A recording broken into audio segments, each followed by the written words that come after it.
Hello বন্ধুরা, welcome back to my channel. আশা করি তোমরা সবাই খুব ভালো আছো। আমিও খুব ভালো আছি।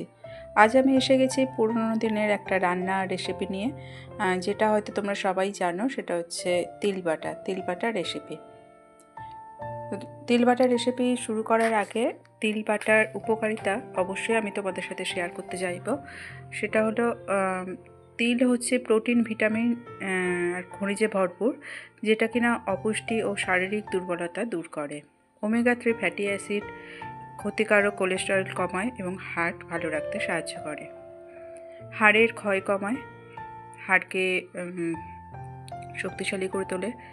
সাদা তিলে থাকা কিছু খনিজ পদার্থ জিঙ্ক, সেলেনিয়াম রোগ প্রতিরোধক ক্ষমতা বাড়ায়, ত্বক ও চুলের স্বাস্থ্যের উন্নতি ঘটায়। আয়রন এবং ভিটামিন কমপ্লেক্সে ভরপুর সাদা তিল রক্তশূন্যতা ও দুর্বলতা সারায়, নার্ভের সমস্যা দূর করে, এতে থাকা ফাইবার হজমে সাহায্য করে। তাহলে তোমরা মোটামুটি জেনে গেলে যে সাদা তিল আমাদের কেন খাওয়া দরকার।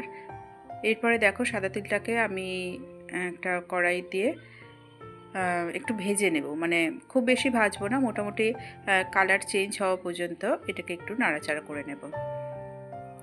বেশি ভাজলে কিন্তু চলবে না, বেশি ভাজলে তিলটা তেতো হয়ে যেতে পারে। হালকা একটু আমি নাড়াচাড়া করে নিচ্ছি। তো বন্ধুরা, এই সাদা তিলের এত উপকারিতা জানার পরে আশা করি তোমরাও সাদা তিল খাবে এবং সাদা তিলকে তোমাদের খাদ্য তালিকার মধ্যে রোজই রাখবে আর কি, রোজই ইউজ করবে। দেখো, সাদা তিলটা কিন্তু আমার ভাজা হয়ে গেছে, মোটামুটি একটা হালকা লালচে রং এসেছে। এরপরে আমি তিলটাকে ঠান্ডা হতে দেব। একটা থালাতে করে তিলটা ঢেলে নিলাম এবং এটাকে একটু ঠান্ডা করে নেব। এভাবে একটু ছড়িয়ে দেব, দিলে খুব তাড়াতাড়ি ঠান্ডা হয়ে যাবে।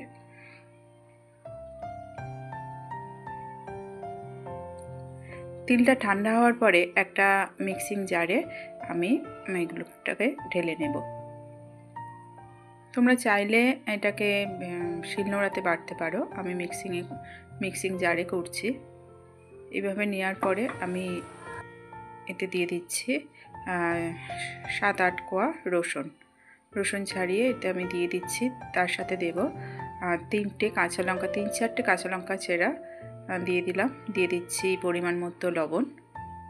সব কটা উপাদানকে আমি একটু মিক্সিতে পেস্ট করে নেব, জল ছাড়া। প্রথমে জল ছাড়া আমি এটাকে একটু পেস্ট করে নেব, তাহলে কি হয়, তিলটা খুব ভালোভাবে গুঁড়ো হয়। প্রথমেই জল দিয়ে দিলে ঠিকমতো গুঁড়ো হয় না, পাউডারটা ঠিকমতো হয় না।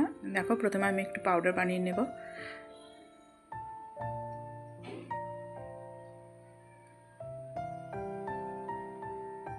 দেখো, এরকম গুঁড়ো হয়েছে। এরকম হালকা একটু পাউডার হয়ে গেলে এরপরে আমি অ্যাড করব জল।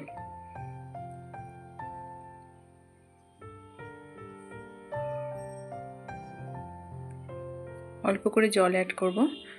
জল অ্যাড করার পরে আবার ঢাকনা চাপা দিয়ে আরও বেশ কয়েকবার একটু ঘুরিয়ে নেব।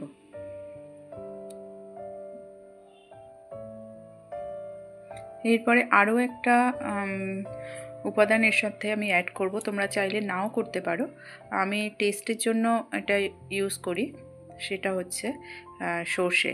অল্প করে 1 চামচের মতো গোটা সর্ষে আমি নিয়ে নিচ্ছি এবং তিলের সাথে অ্যাড করে দিচ্ছি। দিয়ে আরও একটু জল মিশিয়ে নিলাম। যেহেতু সর্ষেটা আমি লাস্টের দিকে দিলাম, তাই মিক্সিংটা কিন্তু খুব ভালোভাবেই করতে হবে, না হলে সর্ষেটা গোটা গোটা থেকে যাবে। আমি মাঝে মধ্যে খুলে একটু দেখে নিচ্ছি যে ঠিক হয়েছে কি না। তো যতক্ষণ দেখলাম যে ঠিক হয়নি, মানে সর্ষেটা ঠিকমতো পেস্ট হয়নি, ততক্ষণ পর্যন্ত আমি কিন্তু এটাকে বারবার মিক্স করছিলাম, মিক্সিং মেশিনে ভালো করে ঘুরিয়ে নিচ্ছিলাম।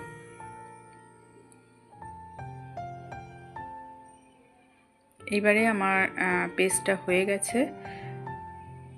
একটা বাটিতে করে আমি তিলটাকে তুলে নিলাম। এর সাথে অনেকে আরও অনেক কিছু মেশায়, তোমরা চাইলে সেগুলোও মেশাতে পারো। তিলের সাথে কুমড়ো দানা মেশায়, অনেকে সূর্যমুখী বীজ মেশায়, তোমরা সেগুলোও করতে পারো। আমি আমি আশা করছি এই সব নিয়ে আমি আরও একবার তোমাদের সামনে এরকম একটা বাটার রেসিপি নিয়ে আসব। দেখো, এরপরে আমি উপর থেকে দিয়ে দিলাম বেশ খানিকটা তেল, সর্ষের তেল আর কাঁচা লঙ্কা। তোমরা যদি তেলটা অ্যাভয়েড করো তাহলে খুব ভালো হয়, কিন্তু টেস্টের জন্য আমি একটু কাঁচা সর্ষের তেল উপর থেকে দিয়ে দিলাম। অপূর্ব স্বাদের হয় বন্ধুরা, তোমরা অবশ্যই বানিয়ে একবার খেয়ে দেখো।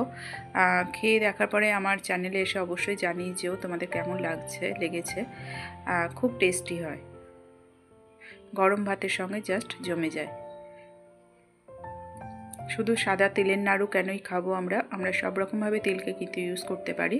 আর তিলের এত উপকারিতা জানার পরে আমরা অবশ্যই আমাদের খাদ্য তালিকার মধ্যে তিলকে নিশ্চয়ই অ্যাড করব। তাহলে আর কি, আজ তবে এই পর্যন্ত বন্ধুরা। তোমরা সবাই ভালো থেকো, সুস্থ থেকো, হাসতে থেকো, আর অবশ্যই আমার সাথে থেকো। সবাইকে অনেক ভালোবাসা জানিয়ে আজ তাহলে আসি, টাটা।